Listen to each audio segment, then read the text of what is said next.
Xitoy xalqaro jamiyatni aldash tashviqotini kuchaytirish bilan birga Sharq Turkiston xalqini izchil turda majburiy emgak selayotgan bo'lib, ijtimoiy uchur vositalarida tarqalayotgan silla Xitoy hukumatining Uyg'urlarni qattiq so'g'uqda qiyriyash demasdan majburiy emgak selayotganligini pash qilmoqda. Lager shoidi Zumrat xonim ham bakirlangan bir qancha senda Sharq Turkistondagi Xitoy rejimining 67 yoshga kirgan Uyg'ur buvaynimi qattiq so'g'uqda majburiy emgak selayotganligi ko'rsatilgan bo'lib, ular yezilik hukumat doiralarining nazorati bilan majburiy emgak selangan. Bu ahvollar Uyg'urlarning qish mezgilidimi majburiy emgak vositasi bilan kontrol qilinayotganligini isbotlab bermoqda.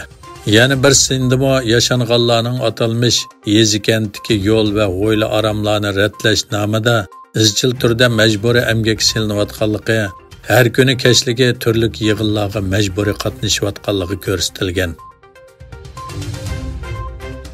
Sharq Turkiston O'limalar birligi raisi doktor Olimjon Bug'da, birlikning sobiq raisi doktor Ataullah Shahyar, birlik a'zosi ustoz Abdurahmon Jamol Qashqari va Xalqaro Sharq Turkiston tashkilotlari birligi tashqi ishlar bo'limining Arab islom allari aloqa munosabati mas'uli, Arab Xitoy munosabati tadqiqotchisi Muhammad Amin Uyg'ur qatorliqlar Dunyo musulmonlar olimi birligining Qatarda o'tkazilgan yig'iniga taklif bilan ishtirok qildi. Yig'in 6 yanvar boshlangan bo'lib, dunyoning har qaysi davlatlaridagi birlik a'zolari, o'xshash maqsadda dunyo musulmonlari uchun xizmat qilayotgan tashkilot raislari, mashhur olimlar va siyosiylar bo'lib, 600 ga yaqin shaxs taklif qilingan bo'lib, yig'in 11 yanvargacha davomlashadi ekan.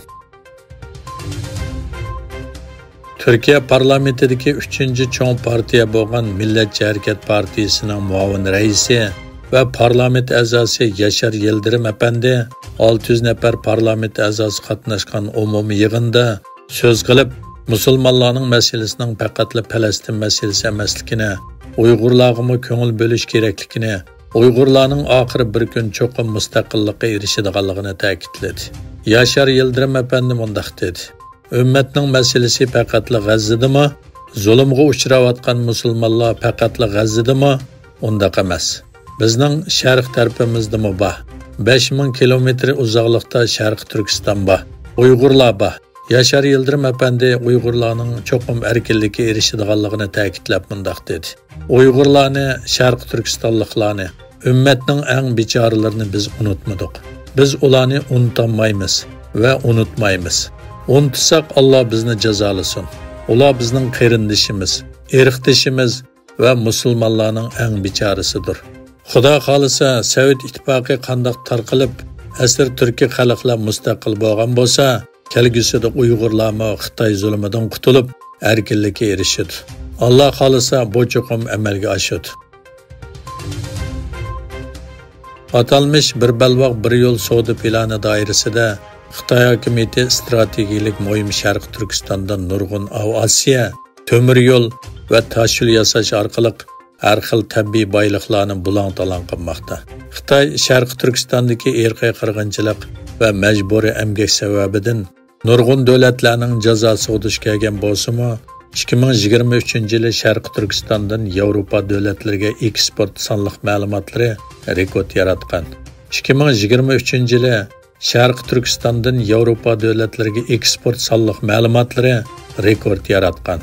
Xitoy matbuotlaridagi uchurlarga qaraganda 2023-yili Xitoyning G'arb va Yevropaga to'shadigan birdan-bir darvozasi bo'lgan 2023-yili Xitoyning G'arb va Yevropaga tutishadigan birdan-bir darvozasi bo'lgan Sharq Turkistonning qo'rg'as chegara eg'izidan o'tadigan Xitoy Yevropa yuk poyezdi soni bulturga o'xshash mezgildagiga selishtirganda 9,8% eshib 7762 ga yetgan.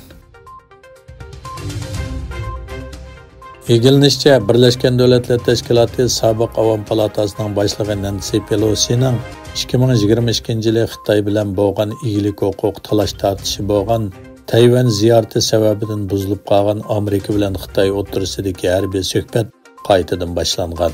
İki davlatning davlat mudofaa ministrlarining bayonoti qaraganda 8-oydan 9-oygacha Washingtonda 17-navbatlik Xitoy-Amerika mudofaa siyosatini davomlashtirish suhbati o'tkazilgan. Yig'in jarayonida Amerika vakillari o'mikiga Xitoy, Tayvan va Mongoliyaga munosabatli masalalarga mas'ul muavin davlat mudofaa ministri Michael Jays riyosatchilik qilgan. Xitoy vakillari o'mikiga Markaziy harbiy komiteti, Xalqaro harbiy hamkorlik bo'limining muavin mudiri general-mayor Sonjan Chao riyosatchilik qilgan. Amerikaning Nyu-York shahridagi bir Yahudi ibodatxonasining ostida qonunsiz yasalgan tonillarning borligi bayqalgan. Saqchilar bu yerni taqidi va qarshilik ko'rsatgan nurg'un kishilarni qo'lga oldi.